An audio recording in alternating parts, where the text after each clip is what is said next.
കൂട്ടുകാരെ, എല്ലാ കൂട്ടുകാർക്കും പുതിയൊരു വീഡിയോയിലേക്ക് സ്വാഗതം. അമ്പിയാണ്. അപ്പൊ ഞാൻ കുറെ ദിവസങ്ങളായി ഒരു ലോങ് വീഡിയോ ഒക്കെ ചെയ്തിട്ട് അപ്പൊ ഇന്നൊരു ലോങ് വീഡിയോ ചെയ്യാമെന്ന് വെച്ചു. നമ്മുടെ ഈ ഹോസ്പിറ്റലിലൊക്കെ വർക്ക് ചെയ്യുന്ന സമയത്ത്, ഈ ലേബർ റൂമിലൊക്കെ പ്രത്യേകിച്ച് വർക്ക് ചെയ്യുന്ന സമയത്ത് പിന്നെ നമ്മൾ ഒരുപാട് സ്ത്രീകള് പ്രസവത്തിനായിട്ട് അവിടെ വരാറുണ്ട് ഇല്ലേ. അപ്പം വരുമ്പം നമ്മൾക്ക് കുറെ കാര്യങ്ങൾ ചെയ്യേണ്ടതായിട്ടുണ്ട്. അവർ വരുമ്പോൾ തന്നെ അവരുടെ വൈറ്റൽസും കാര്യങ്ങളൊക്കെ നോക്കണം. പിന്നെ നമുക്ക് ട്രിപ്പ് ഇടാനുണ്ട്, ട്രിപ്പൊക്കെ ഇടണം. അതിനുശേഷം വേറെ ഒരു കാര്യമുണ്ട്, അവരുടെ പ്രൈവറ്റ് പാർട്ട് ഷേവ് ചെയ്യണം. അപ്പോൾ ഇതിനു മുന്നേ ഞാനൊരു വീഡിയോ ഇട്ടിരുന്നു. അപ്പം ചില സ്ത്രീകളൊക്കെ വീട്ടിൽ നിന്ന് വരുമ്പോൾ തന്നെ അവർ ഷേവ് ചെയ്തിട്ടാണ് വരാറുള്ളത്. ചിലരാകട്ടെ ജനിച്ചപ്പം മുതൽ അവര് ഒരു കുട്ടിയുണ്ടായി ആ കുട്ടിയുടെ പ്രസവത്തിന് ഹോസ്പിറ്റലിലേക്ക് വരുന്ന സമയം വരെ അവരത് ഷേവ് ചെയ്തിട്ടുണ്ടാവില്ല. സത്യം പറഞ്ഞാൽ നമ്മുടെ തലമുടിയെക്കാട്ടി കൂടുതൽ പിന്നീട് അതുപോലെ പ്രൈവറ്റ് പാർട്ടിൽ മുടി കാണും. അപ്പം പിന്നെ നമ്മൾ അവരോട് ചോദിക്കുക, തന്നെ ഇത്രയും നാളും അതന്നെ ഒന്നും ഷേവ് ചെയ്യാതെ വൃത്തിയാക്കിക്കൊണ്ട് വരാനെന്ന് ചോദിച്ചു കഴിഞ്ഞാൽ ഉടനെ പറയാം, നിങ്ങളുടെ ജോലി എന്താണ്, ഇത് നേഴ്സുമാർ ചെയ്യേണ്ടതാണ്. കഴിഞ്ഞ പ്രാവശ്യം വീഡിയോ ഇട്ടപ്പോഴും ഒരുപാട് പേര് അവർക്ക് കമന്റ് ഇട്ടിരുന്നു, ഇത് നേഴ്സുമാരുടെ ജോലിയല്ലേ, നേഴ്സുമാരുടെ ജോലിയല്ലേ എന്ന്. ഇപ്പോഴൊക്കെ എല്ലാവരും തന്നെ ഇങ്ങനെയുള്ള സമയത്ത് ഒരു പ്രസവത്തിനായിട്ട് ഹോസ്പിറ്റലിലേക്ക് വരുമ്പോഴേ തീർച്ചയായിട്ടും ആ ഭാഗമൊക്കെ നല്ല ഷേവ് ചെയ്ത് നല്ല വൃത്തിയായിട്ടാണ് വരാറുള്ളത്. അപൂർവം ചിലരാണ് അങ്ങനെ വരാത്തത്. അപ്പം നമ്മൾക്ക് ഒരാളെ മാത്രമായിരിക്കില്ല ഷേവ് ചെയ്യേണ്ടത്. നമ്മൾക്ക് ഒരു ദിവസം പിന്നെ ഒരു 10-12 എണ്ണം ഒക്കെ ഡെലിവറിക്കായിട്ട് വരാറുണ്ട്.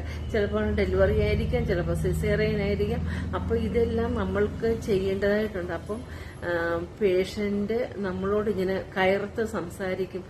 നമ്മൾ ചോദിക്കുക തന്നെ, ഇത്രയും നാളായിട്ട് ഇങ്ങനെ വളർത്തി വെച്ചിരിക്കുന്നു ചോദിച്ചു കഴിഞ്ഞാൽ ഞങ്ങളുടെ ഇഷ്ടമാണത്, നിങ്ങൾക്ക് പിന്നെ നിങ്ങളുടെ ഡ്യൂട്ടി അല്ലേ, നിങ്ങളത് ചെയ്യുക, അങ്ങനെയാണ് ഇങ്ങനെയാണെന്നൊക്കെ പറയും.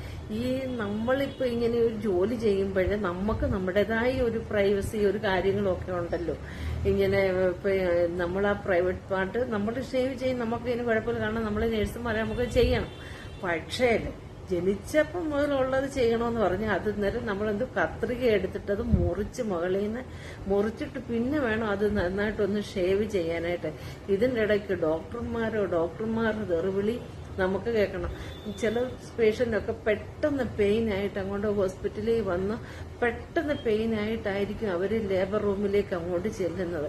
അന്നേരം അവിടെ ഇതുപോലെ ഭയങ്കര ഇങ്ങനെ ഷേവ് ചെയ്യാതെ ഭയങ്കര മുടിയൊക്കെ ആയിക്കഴിഞ്ഞാൽ അങ്ങനെ കുട്ടികൾക്കൊക്കെ ഇറങ്ങി വരാനായിട്ട് ഭയങ്കര മുടിയൊക്കെ ഉടക്കത്തില്ല. പിള്ളേരാകുമ്പോൾ അവർക്ക് ഇങ്ങോട്ടേക്ക് വരാനൊക്കെ ഒരുപാട് ഈ മുടിയുടെ ഇടയിൽ കൂടെ ഒക്കെ ചിലർക്ക് അതുപോലെ മുടി കാണുമെന്നേ. അപ്പൊ ഡോക്ടർമാർ ഉൾട്ട നമ്മളെ ചീത്ത വിളിക്കും. കാരണം നമ്മളിപ്പം ലേബർ റൂമിലേക്ക് പെയിൻ ആയിട്ട് പെട്ടെന്ന് അങ്ങോട്ട് കൊണ്ടുചെല്ലുകയാണ്. അപ്പോൾ നമുക്ക് ഷേവ് ചെയ്യാൻ ഒരു സമയം പോലും കിട്ടത്തില്ല. അവർ ഹോസ്പിറ്റലിൽ നിന്ന് വരുന്ന പടിയെ ലേബർ റൂമിലേക്ക് നേരിട്ട് അവരെ അങ്ങ് കയറ്റുകയാണ്. അപ്പം നമുക്ക് ഇതിനൊന്നും സമയം കാണത്തില്ല. അപ്പോൾ ഉണ്ടോ ഡോക്ടർമാർ തെറിവിളി വേറെയും. ഡോക്ടർമാർ തെറി വിളിക്കും നമ്മളെ, കാരണം ഡോക്ടർക്ക് അതൊന്നും അറിയണ്ട. പിന്നെ പേഷ്യന്റ് വരുന്ന ഉടനെ വന്ന ഉടനെ തന്നെ അങ്ങ് ലേബർ റൂമിലേക്കാണ് പോയതെന്നൊന്നും ഡോക്ടർക്ക് അറിയണ്ട.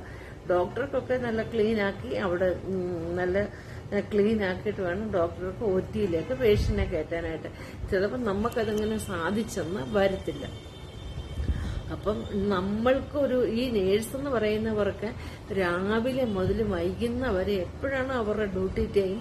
ജനറൽ ഡ്യൂട്ടിയാണ് 8 മണിക്കൂർ അല്ലെ 6 മണിക്കൂർ, ചില സ്ഥലങ്ങളിലൊക്കെ 12 മണിക്കൂർ ഡ്യൂട്ടിയുണ്ട്. അപ്പോൾ അവർ ആ ഡ്യൂട്ടി ചെയ്യുമ്പോഴേ അവർ ജോലി ചെയ്ത് കഷ്ടപ്പെട്ടുണ്ടാക്കുന്ന പണം അവർക്ക് പോലും മാനമര്യാദയ്ക്ക് സാലറി അവർക്ക് കിട്ടുകയില്ല. കിട്ടാതാണ് അവർ ഈ നേഴ്സുമാർ കിടന്ന് രാപകൽ ഏതെങ്കിലുമൊക്കെ പേഷ്യന്റ് ഉണ്ടെങ്കിൽ ആ പേഷ്യന്റിനെ സ്വന്തം അച്ഛനെ പോലെ, അമ്മയെ പോലെ, സഹോദരിയെ വീട്ടിലൊരു അംഗത്തെ പോലെ കണ്ടാണ് നേഴ്സ് അവരെ കെയർ ചെയ്യുന്നത്, നന്നായിട്ട് കെയർ ചെയ്യും. സത്യത്തിൽ ഒരു പേഷ്യന്റ് വന്നു കഴിഞ്ഞാൽ അവർക്ക് ഒരു ഗ്ലാസ് വെള്ളം കുടിക്കാൻ പോലും ഉള്ള സമയം കിട്ടത്തില്ല. പിന്നല്ലേ ആഹാരം കഴിക്കുന്ന അതുപോലെ തിരക്കായിരിക്കും. ജസ്റ്റ് ഈവൻ ഒരു പേഷ്യന്റെ ഉള്ളെങ്കിലും ആ പേഷ്യന്റ് ഏറ്റവും ഇഷ്ട കാര്യം നേഴ്സ് ചെയ്യേണ്ടത് കൊണ്ട് ആഹാരം പോലും കഴിക്കാൻ പറ്റുന്നില്ല.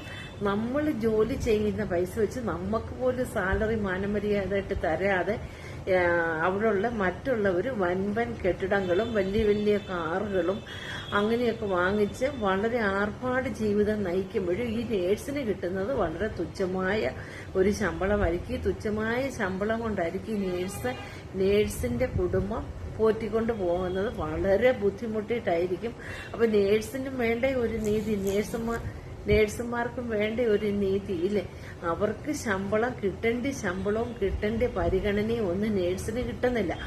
കിട്ടാതെയാണ് ഈ നേഴ്സ് അവിടെ കിടന്ന് ജോലി ചെയ്യുന്ന. ഒരു മരിക്കാറായി കൊണ്ടുവരുന്ന ഒരു പേഷ്യന്റിനെ പോലും നേഴ്സിന്റെ പരിഗണനയിലും സ്നേഹത്തിലും ആ പേഷ്യന്റിനെ നേഴ്സ് പരിഗണിച്ച് നല്ല രീതിയിൽ സുഖമാക്കി കൊണ്ടുവരും. അതിനുള്ള ഒരു കഴിവൊക്കെ നേഴ്സുമാർക്കുണ്ട്. അവരെ കൊണ്ട് മാത്രമേ അത് പറ്റത്തുള്ളൂ. അവരൊരു വീട്ടിലെ ജോലിയും ചെയ്യും. വീട്ടിൽ എല്ലാ ജോലി കഴിഞ്ഞതിന് ശേഷമാണ് ഹോസ്പിറ്റലിലേക്ക് പോകുന്നത്. അവിടെ ചെന്ന് ഒന്ന് ഇരിക്കാൻ പോലും, ഒരു 5 മിനിറ്റ് ഒന്ന് ഇരിക്കാൻ പോലും സമയം കിട്ടത്തില്ല.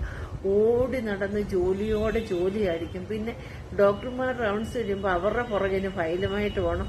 എന്തെങ്കിലും ഒരു ചെറിയ ഒരു കുറ്റം, ഈവൻ ഏതെങ്കിലും ഒരു പേഷ്യന്റിന് ഇപ്പോൾ നമ്മളൊരു പൾസ് ഒന്നും എടുത്തിട്ടില്ലെങ്കിൽ സിസ്റ്റർ എന്തുകൊണ്ട് ഈ പൾസ് എടുക്കാഞ്ഞ, പിന്നെ പേഷ്യന്റിന്റെ മുന്നിലിട്ടായിരിക്കും ചില ഡോക്ടേഴ്സിന്റെ ഷൗട്ടിങ്. അങ്ങനെ ചില ഡോക്ടേഴ്സ് ഒക്കെ റൂമിലോട്ട് കയറി വന്ന പേഷ്യന്റിനെ ആയിരിക്കത്തില്ല ആദ്യം നോക്കുന്നത്. അവര് പേഷ്യന്റിന്റെ റൂം, ബെഡിങ്, അങ്ങനെയുള്ള കാര്യങ്ങൾ നീറ്റ് ആൻഡ് ക്ലീൻ ആണോ.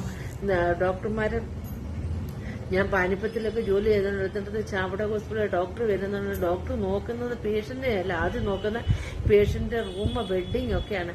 അപ്പോഴത്തേന് വരുമ്പോൾ തന്നെ ഇങ്ങനെ തോണ്ടിയിട്ട് സിസ്റ്റർ ഇങ്ങനെ കാണിക്കും.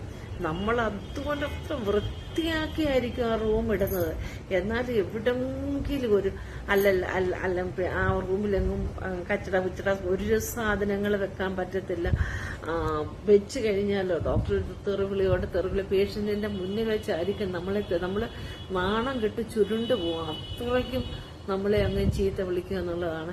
അത് കഴിഞ്ഞാൽ പേഷ്യന്റിന്റെ ഡീറ്റെയിൽസും കാര്യങ്ങളും ഒക്കെ, പേഷ്യന്റ് സുഖമാണോ, അല്ലെ ഏതൊക്കെ മെഡിസിൻ പോകുന്നുണ്ട്, പേഷ്യന്റ് ഏതൊക്കെ മെഡിസിൻ എടുത്തു, ഏതൊക്കെ മെഡിസിനും കൊണ്ട് പേഷ്യന്റ് അലർജി ഉണ്ടായിരുന്നൊക്കെയുള്ള കാര്യം ചോദിക്കത്തുള്ളൂ.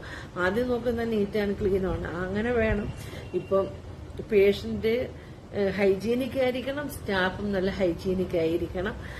നമ്മള് ചെയ്യുന്ന ജോലിയോട് 100% ആത്മാർത്ഥത പുലർത്തി തന്നെയാണ് നേഴ്സുമാർ പണി ചെയ്യുന്നത്. പക്ഷെ നേഴ്സുമാർക്ക് വേണ്ട വേതനം കിട്ടുന്നുണ്ടോ? അതുമില്ല. തെറിവിളി കിട്ടുന്നുണ്ട്. അതുപോലെ തന്നെ അവർക്ക് അരമണിക്കൂർ ഒന്ന് റെസ്റ്റ് ചെയ്യാൻ പോലും സമയമില്ലാതാണ് നേഴ്സ് ഈ പണികളൊക്കെ ചെയ്യുന്നത്. പണികൾ ചെയ്തു കഴിഞ്ഞാലും അവർക്ക് ഒരു പരിഗണനയാട്ടെ, അല്ലെ അവരെ ഒന്ന് ബഹുമാനിക്കുകയാട്ടെ, അല്ലെങ്കിൽ അവർക്ക് വേണ്ട പരിഗണന ഒന്നും കിട്ടുന്നില്ല ഹോസ്പിറ്റലിൽ നിന്നുള്ള.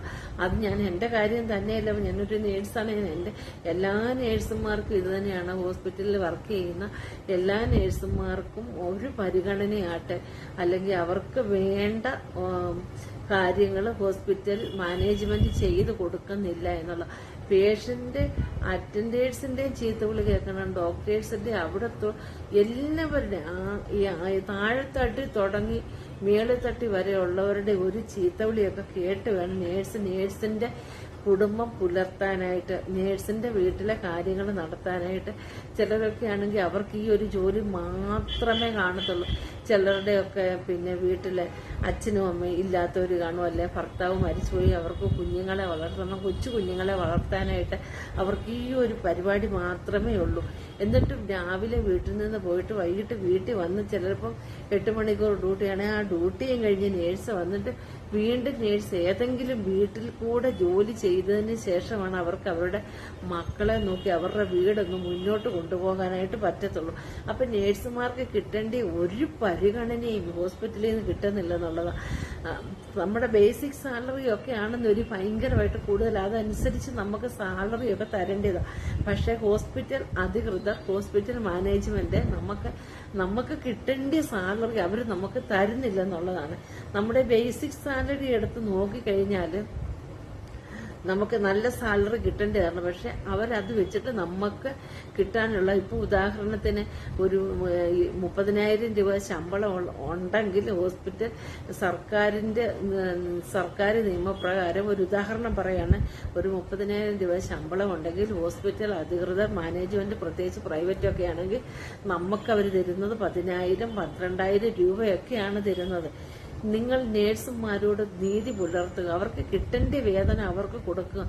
മരണത്തിൽ നിന്നും മല്ലടിച്ച് വരുന്ന ഒരു പേഷ്യന്റിനെ അവർ കൈപിടിച്ച് താങ്ങി വീണ്ടും പുതുപുത്തൻ ജീവിതത്തിലേക്ക് കൊണ്ടുവരുന്ന ഒരു മാലാഖയാണ് നേഴ്സ്.